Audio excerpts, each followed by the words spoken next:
Okay.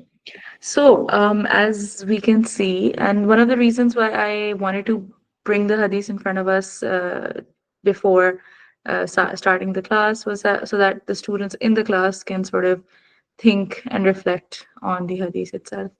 So, yeah, Bismillah ar-Rahman ar-Rahim, Alhamdulillah. Allahumma salli ala Muhammadin wa ala ali Muhammad wa barik wa sallim. So, let's quickly get into the hadith. Man samata naja. Basically, the one who stays silent saves himself. Okay, so najat is something a word we've often heard of. So the one who basically chooses to stay silent, okay, that is the person who gets najat. He saves himself. Now, it's a very sort of an open-ended hadith, and we're going to get into the depth of it. So the first thing is to sort of analyze the components, right? So samata and naja are the two things that we should be analyzing. Number one, it's talking about staying silent, okay? Choosing to stay silent. And naja is to save yourself from something. Now, what is this that we are saving ourselves from by remaining silent? And what type of silence is it talking about? Because it's also important to, when we study hadith, we should look at it from a holistic perspective, and that is why just picking up an ayah or a hadith is not going to give you the correct in-depth understanding of the religion. So in elsewhere, like in other ahadith and even in the Quran, we see people standing up and saying, proclaiming the truth. So, and then there's another hadith that the best jihad is that when you speak the truth in front of a tyrant ruler. So, staying silent in all situations, for example, if you're going through domestic abuse, or for example, you are facing problems at work which are really detrimental to your physical, mental well being in any way, or any such thing that is actually a zulm on you, or that you are actually becoming so you're being subjected to a form of abuse, then Islam actually encourages to speak up, okay? As there's another aspect. There's a dua, I don't remember the exact Arabic of that dua. However, the dua is that the Prophet actually asked for refuge. He sought refuge from both being a zalim and becoming Mazloom. So, Islam, while it does not encourage us to be zalim means to take somebody's right undue, like take it from them. Like that's what zulm is. Now, it can be any sort of right that we're talking about. So, Islam discourages us to be zalim, but it also discourages us to be mazloom. Like we shouldn't purposefully put ourselves in situations where we can actually, bring us out of that situation, but we're choosing to remain in that situation. Uh, so that if we have a choice, then Islam doesn't encourage us to be mazloom either. So this is not a blanket hadith that you're supposed to stay silent in everything. No, where you are becoming a Muslim and you have the choice to not be, you have the choice to stop the abuse or stop the zulm that's happening on you, then you are supposed to speak up. And even if you cannot stop the zulm, but still it's important to speak up, because another hadith, as I was just explaining it, that the one who stands up and says the truth in front of a tyrant ruler is also that's the biggest form of jihad. So in front of a tyrant ruler, it's most likely going to end up in you being beheaded. You can't really do much because the ruler is going to make the decision, and if he's a tyrant evil ruler, he is going to decide against the person who stands up against him. So even in situations where you feel that nothing is going to happen, you still are encouraged to speak up the truth, stand for what's right. So that is something that one should keep in mind when looking at this hadith. The second thing is najat. Now, najat is talking about, it's open ended. So we can think of it in all terms. We can think of it as being successful or saving oneself from the hellfire in akhirah, as in collecting enough good deeds or doing enough good for oneself that in the akhirah you are able to save yourself from hellfire, and also in the dunya. in different relations, in different situations, choosing to stay silent uh, ends up making you the one who saves himself from any negativity or bad that could happen. So let's go into that. Um, Now, let's first that now that we've understood that silence is not something you should be choosing in every situation, but now let's look at what are some of the situations that you should be choosing silence, right? When is silence the best course of action? So another hadith that gives us this hint is, if anybody wants to get access to all of these hadiths that I just mentioned during the lecture, then just let me know and I'll send it to you as well. Or if you want, then I can start putting them on the slides after the session, because some ahadis just come into my head during the lecture. So I could, after the session, update it. So yeah. So there's a hadith that says that it's better to remain silent than to say something bad, right? And if you are saying something, then choose to say something good. That is another hint for us, that that is so, because the question is, where should I remain silent? In which situations? So if you don't have anything good to say, then try to stay silent. So that's one type of situation where somebody comes to you and they're talking to you, and your opinion is not really going to make a difference. Okay, it's not a very important opinion. Then it's better to remain silent if you don't have a positive opinion. So you should remain silent. But in situations where you have to talk, you have to give an opinion, you cannot stay silent, then in that situation, how can you use this hadith? So the first situation is when you're not, like, your answer is not that important. It's not the most, like, you, if you don't give an answer, they can't move forward. No, it's just you're giving a suggestion. So then try to stay silent if your suggestion is not a good suggestion, in the sense you know that the opinion that you have about that matter, it's just going to create problems for the other person. So it's better to remain silent. Or if you have something very harsh in your mind to say, then it's better to remain silent in that situation. Second, first situation is when it's just a suggestion that they're taking. If you don't have something positive, try to remain silent.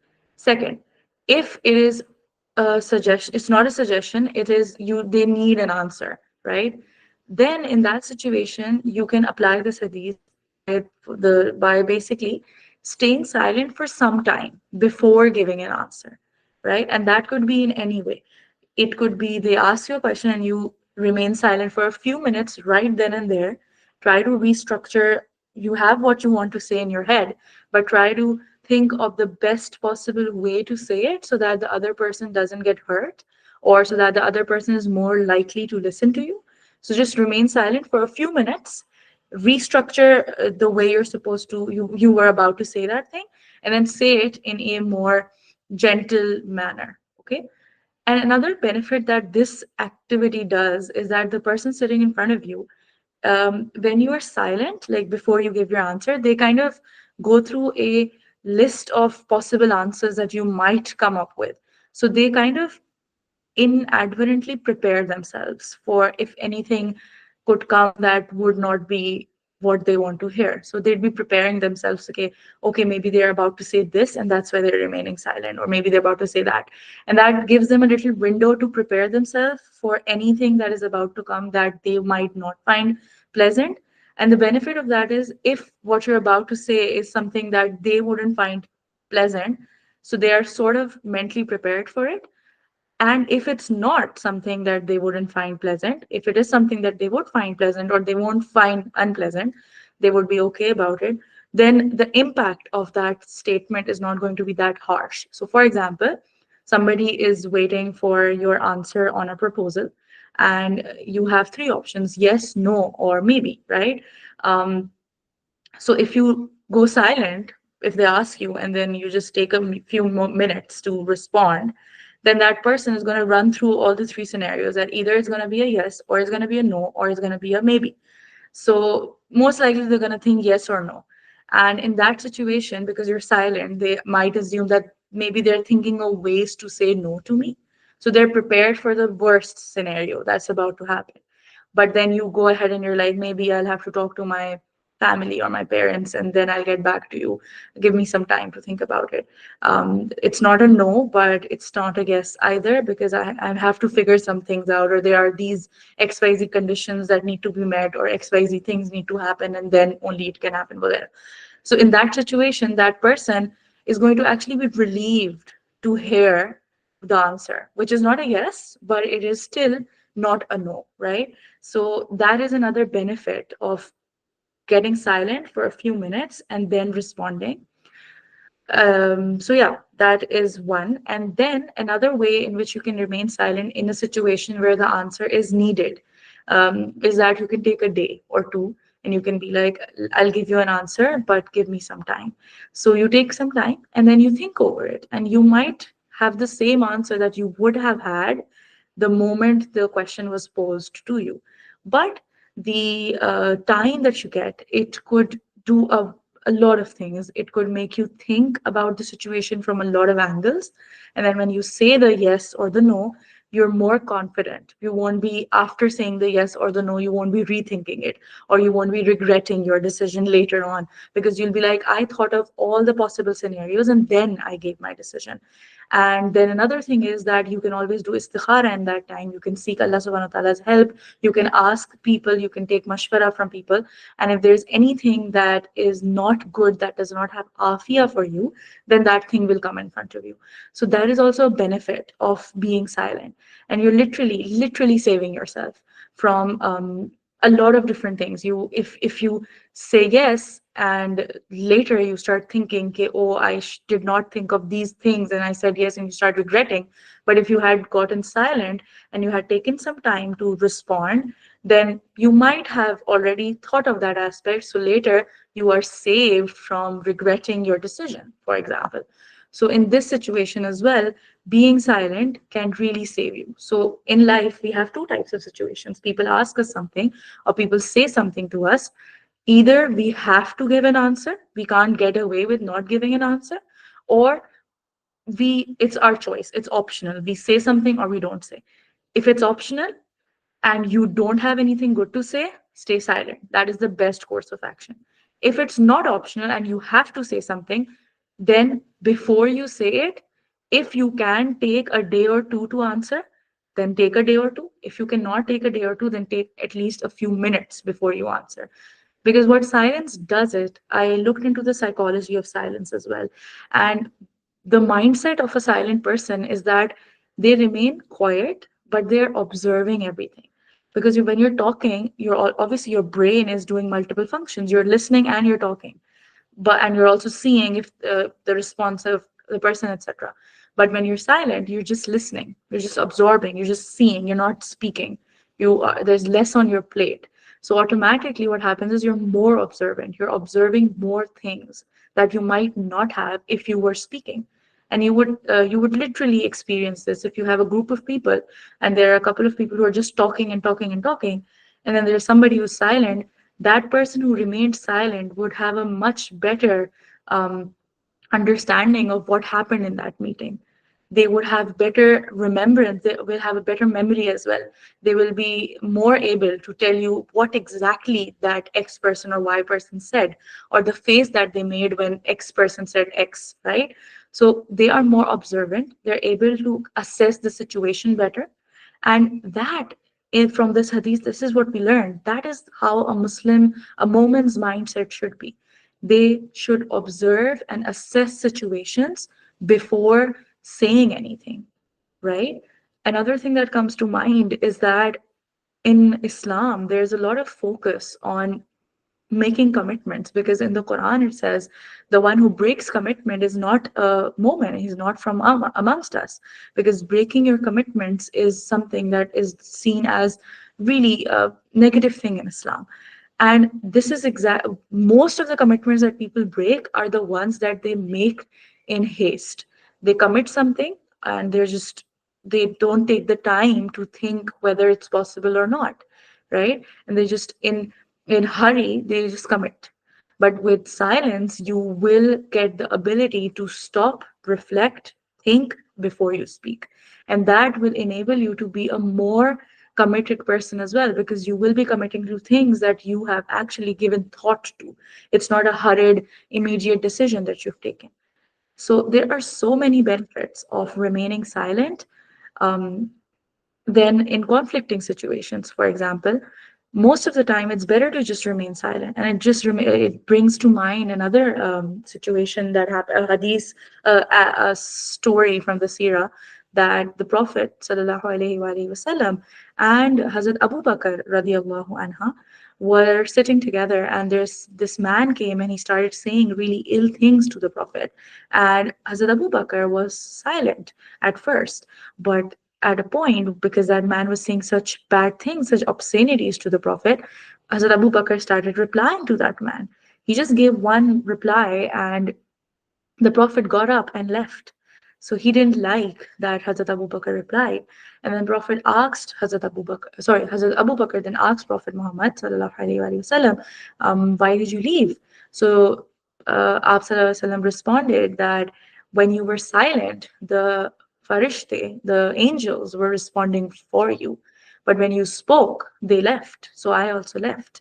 So you don't know when someone is saying bad things to you and you're remaining silent. How is that being, in the alimul ghaib?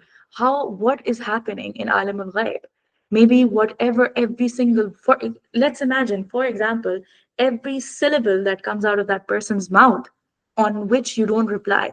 So, for instance, if that person speaks for 1 minute and you don't reply for that entire 1 minute, you remain silent and you absorb whatever you're feeling and you don't say anything for that 1 minute. If you find out that the Karamun Katibin or the angels, they were writing for every syllable that came out of his mouth, they were writing 70,000 rewards for you. If you find that out, would you say anything? You would want people to say things to you for hours and for you to remain silent so that you can get so many of these rewards and nikia for absolutely free, right? The only thing you have to do is to curb your desire to say something, right? And that is something that we find so difficult for people. People are not able to stop themselves from saying something. It's so difficult for people. And that is what we learn is not should be the case, should not be the case for a moment. He should have the ability to stop, think, and then respond or choose not to respond, right? And it's going to save you from a lot of things. If you don't say anything, things are not going to escalate. If you don't say anything, later on, you can always have that, you can present it as an evidence that I did not say anything. And people are more likely to take your side because you remained silent, right? And then we see in so many cases that people who remain silent, later on, Allah subhanahu wa ta'ala clears them, right? We think if I'm not going to speak, then how will they find out that I was on the right, that I was on the truth? But that's not always the case. It's Allah's choice when He chooses to make another person understand something. And if even if you say 1,000 words and in that moment Allah has not decided for the person in front of you to understand your position, that person will not understand. Similarly, if you remain silent and Allah has decreed that this person will understand today what you're going through, it will happen. So it is about Allah and His decision that when He chooses to make people understand certain things, you don't have to speak up all the time. If you, the less you choose to say something, the better it turns out for you. Because there's so many reasons. We're human beings. We don't know the exact word to say. Sometimes we're trying to express ourselves and we're not able to articulate properly because we're feeling emotional. And in those moments, things just get worse because often we have people saying that I wish I had not said anything because before at least things were better. Now it's even worse because now I've said these words that I didn't actually mean, but I've said them. And another hadith says that words are like an arrow. Once it leaves the mouth, it hits the target and you can't do anything. You can't stop an arrow that's already left the, I don't know what that's called, the kaman, the tir that's been shot out of the kaman. You can't stop it. So Using your words is something we should be very critical of. Imagine Allah subhanahu wa ta'ala for every human being has placed two angels. What are they doing? They're writing what we do, right? What we say, what we do is being written. So we should try to use as little words so that in our books we have only words that are good. Because the less words we say, the more likely we are to have said the words, whatever words we have in the end, they're more likely to be good words, right? Because when you're saying a lot of things, then you'll have a mix of unnecessary words, harsh words, and some good words. But it's better to have more good words than any other type, right? So let's now um, kind of understand silence in today's world. Practical examples. Rabi, would you like to give any example which you think in today's world we should refrain from saying things or speaking in certain situations where we actually find people are not able to stop themselves from saying something? Would you like to think of any example or give them?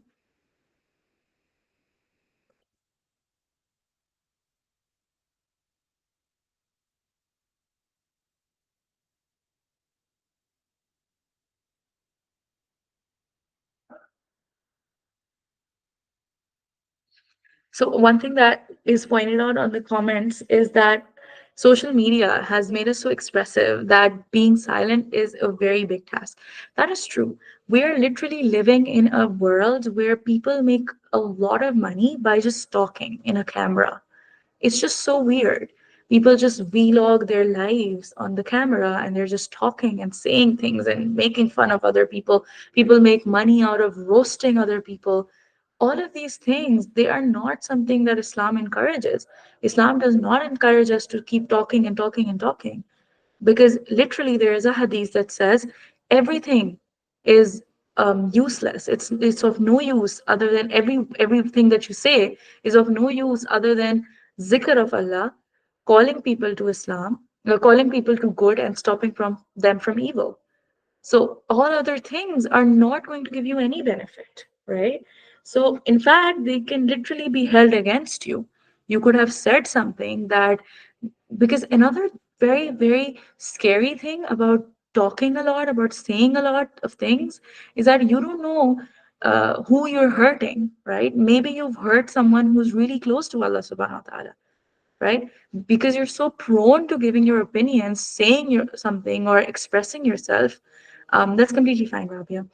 Um, yeah, definitely. So we're so prone of saying something that what happens is maybe 10 out of 5 out of 10 times we don't say anything that hurts anyone.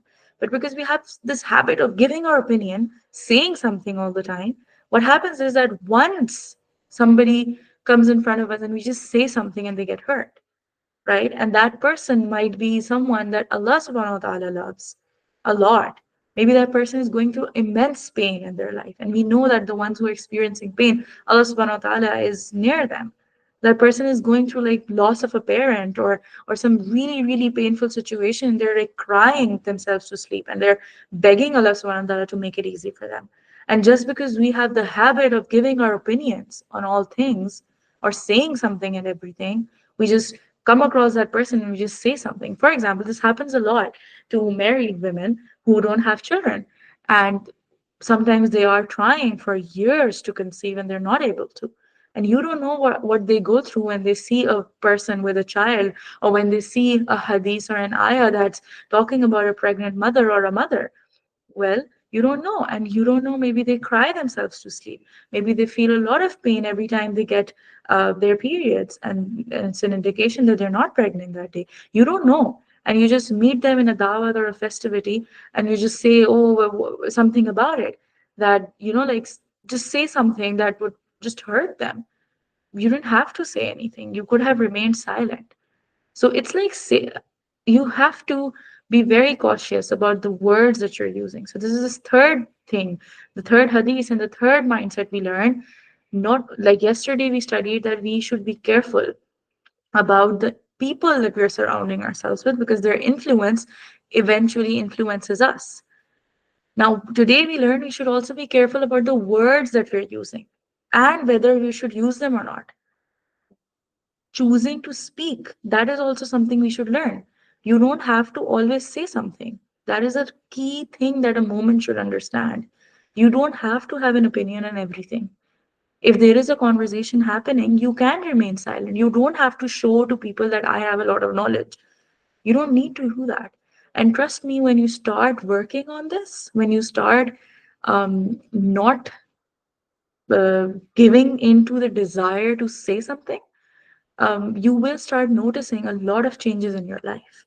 You will start noticing people more, you will start assessing situations better, and you will literally protect yourself from a lot of mental stress and a lot of problems that might happen because you said something, right? Because you were in the flow of speaking and you didn't even think and you just said that thing or you just told that piece of information and then it comes and backs you in the bites you in the back, right?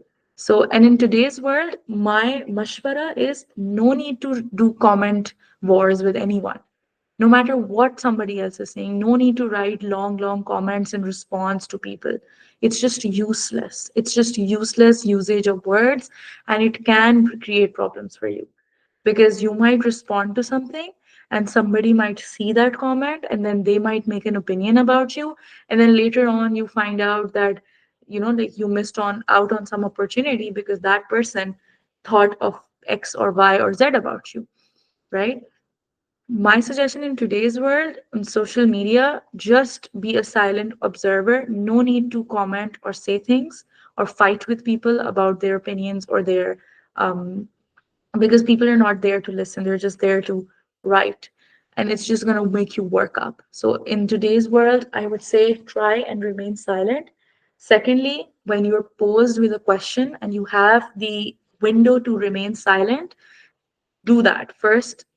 Think before you speak.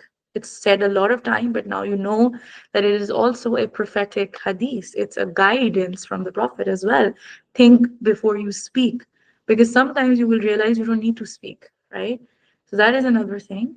And most importantly, choose to stay silent, right?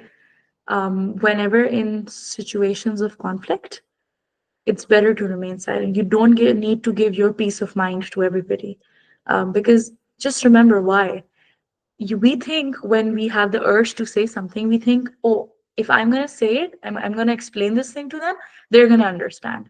Okay. Or this is going to get fixed, or this problem, this conversation is going to end because I will just give this point and everybody will understand. Or if I say this thing to this person, then he will get quiet, etc. No, if it is not necessary that that will happen. Okay.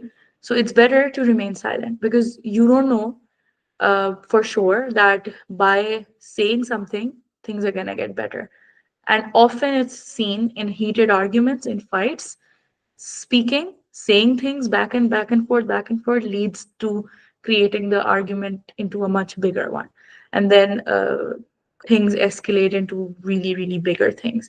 So, and even for men, it's very important to remain silent because a lot of people end up giving talaq, end up saying the words of divorce in anger because they don't have the ability to stay silent in any emotion that you're facing. Even if you're super happy, you shouldn't express it a lot. You shouldn't speak a lot about it. You should think even before when you're happy. You should think before what you're saying. In happiness, sometimes we say such big things to people. Oh, you are this for me, you're that for me, and I love you so much, and this and that. And then later, if something happens, then you are like, then that person is like, but you said this, and now you're saying this. How is that even possible? So you should be very cautious in any state, in any emotion that you are in any situation that you're in. A moment first stops himself, thinks, articulates what they're about to say in the best manner, and then says it or chooses not to say. So that is what I had for today's session. Inshallah, it was. I hope it was beneficial, and may Allah Subhanahu wa Taala grant us the ability to choose silence when we can, and speak after reaping the benefits of remaining silence for some minutes, and then articulating ourselves in the best of manners, and also only speaking when it is good, and knowing when to stay silent, and also knowing that what we're about to say is not good, it's actually hurtful. Because sometimes people are like, oh no, they have to hear this, they have to hear this, and I'm about to say it's not that hurtful, but they don't understand what they're saying is super hurtful. So we should ask Allah to also give us the understanding of what we're about to say and how that will impact the person in front of us, right? So, inshallah subhanahu wa ta'ala, may Allah subhanahu wa ta'ala grant us the tawfiq to do amal on the hadith that we're learning, and also grant us more fahm, more understanding of what we have learned, and enable us to apply it in multiple scenarios of our life and reap the benefits of the guidance of, of the Prophet in leading a life that is acceptable for Allah subhanahu wa ta'ala. Jazakallahu khairan for joining, and inshallah, I will see you tomorrow.